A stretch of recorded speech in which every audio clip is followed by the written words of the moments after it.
রাসূল সাল্লাল্লাহু আলাইহি ওয়াসাল্লামের কাছে এসে যদি কেউ বলতে, ইয়া রাসূলুল্লাহ আমি খুব অসুস্থ, রাসূল সাল্লাল্লাহু আলাইহি ওয়াসাল্লাম কি বলতেন জানেন? রাসূল সাল্লাল্লাহু আলাইহি ওয়াসাল্লাম বলতেন, লা বাসা আলাইকা তুহুরুন ইনশাআল্লাহ। ইয়া রাসূলুল্লাহ আমি অসুস্থ। রাসূল সাল্লাল্লাহু আলাইহি ওয়াসাল্লাম বলতেন, আরে don't worry, it will cleanse up you from your sins if Allah wish. ইনশাআল্লাহ এতে তোমার যে গুনাহ টুনা আছে, পাপ আছে, এই পাপগুলোকে আল্লাহ তাআলা এই অসুস্থতা দিয়ে মোচন করে দিচ্ছেন। পড়েন সুবহানাল্লাহ। তাইলে আপনি অসুস্থতার মধ্যে একটু হালকা হলেন না, যে জ্বরে ভুগতেছি কিন্তু এই জ্বরে নাকি আমার গুনাহ মাফ হয়ে যায়। পেটের ব্যথায় আক্রান্ত, মাথা ব্যথায় আক্রান্ত, কিন্তু এটাতে নাকি আল্লাহ আমার পাপ মোচন করে দেয়, তাহলে একটু ভাল লাগবে না? তাহলে দেখেন, একটা কঠিন পরিবেশকে রাসূল সাল্লাল্লাহু আলাইহি ওয়াসাল্লাম সহজ করতেন।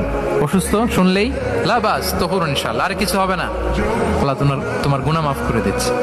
অসুস্থ ব্যক্তি দেখলেই মাথায় হাত দিয়ে দোয়া করতেন, আল্লাহুম্মা রাব্বান নাস আযহিবিল বাস ইশফি আনতাশ শাফি লা শিফাআ ইল্লা শিফাউক শিফাআন লা ইউগাদিরু সাকামা। উজ্জীবিত হয়ে যেত অসুস্থ ব্যক্তি।